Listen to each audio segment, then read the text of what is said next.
बड़ी खबर, बहरीन में अमेज़न सेंटर पर ईरान ने हमला कर दिया है और अमेज़न वेब सर्विस के डेटा सेंटर पर हमला हुआ है। ईरान के हमले में अमेज़न को भारी नुकसान हुआ है बड़ी कंपनियों पर मंडरा रहा है ऐसा खतरा जो पूरी दुनिया को हिला सकता है।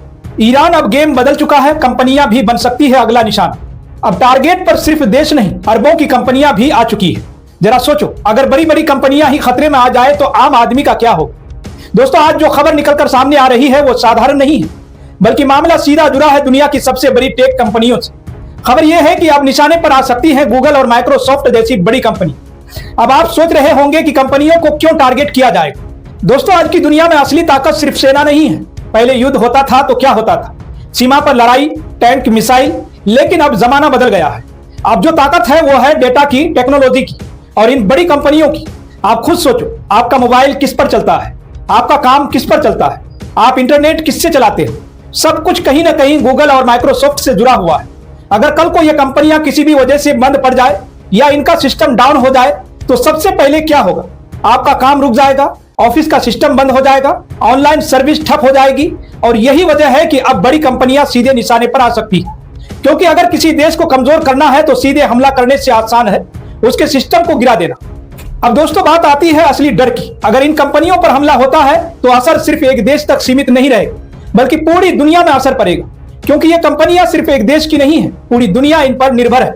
अब जरा सोचिए, अगर गूगल का सर्वर डाउन हो जाए या फिर माइक्रोसॉफ्ट का सिस्टम बैठ जाए तो क्या होगा। ईमेल बंद, ऑफिस काम बंद, डेटा एक्सेस बंद, यानी पूरा सिस्टम हिल जाएगा।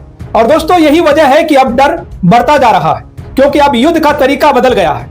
अब गोली से ज्यादा सिस्टम पर हमला खतरनाक हो गया है। अब एक और जरूरी बात समझो, आज की दुनिया पूरी तरह डिजिटल हो चुकी है। बैंकिंग, बिजनेस, पढ़ाई, नौकरी, सब कुछ इंटरनेट पर चल रहा है। अगर इंटरनेट हिलता है तो पूरी दुनिया हिल जाती है। अब तक हमने बात की कंपनियों की, लेकिन मामला यहीं खत्म नहीं होता। अब सोचिए, अगर किसी ने सीधे इन कंपनियों पर नहीं बल्कि इंटरनेट के पूरे सिस्टम पर ही वार कर दिया तो आपको लग सकता है कि इंटरनेट तो हर जगह है, इसे बंद कैसे किया जा सकता। लेकिन सच्चाई कुछ और है। पूरी दुनिया का इंटरनेट समुद्र के अंदर बिछे हुए केबल से चलता है। इन्हीं केबल्स के जरिए एक देश का डेटा दूसरे देश तक पहुंचता है। अगर यह केबल किसी वजह से कट जाए तो क्या हो, न इंटरनेट चलेगा, न बैंकिंग चलेगी, न कोई ऑनलाइन काम, सब कुछ रुक जाएगा। और यही सबसे बड़ा खतरा है, क्योंकि अगर कोई चाहे तो सीधे कंपनियों को टारगेट करने के बजाय इंटरनेट के इन केबल्स को नुकसान पहुंचा सकता है। अगर ऐसा होता है तो यह सिर्फ टेक कंपनियों की बात नहीं रहेगी, यह पूरी दुनिया की समस्या बन जाएगी। दोस्तों, अब सोचने वाली सबसे बड़ी बात यह है कि क्या दुनिया सच में इस दिशा में जा रही है।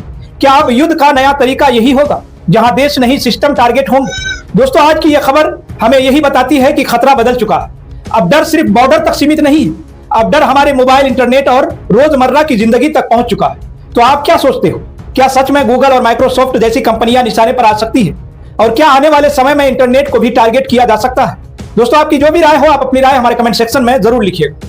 और हाँ दोस्तों, अगर आपने अभी तक केनी न्यूज को सब्सक्राइब नहीं किए हैं तो सब्सक्राइब जरूर कर लें और साथ ही बेल आइकन को भी दबाना बिल्कुल भी ना भूलें। तो बहरहाल, खबरों में इतना ही। आप देखते रहें केनी न्यूज, जहां हर खबर बनेगी देश की आवाज, आपकी आवाज, सच के साथ। धन्यवाद।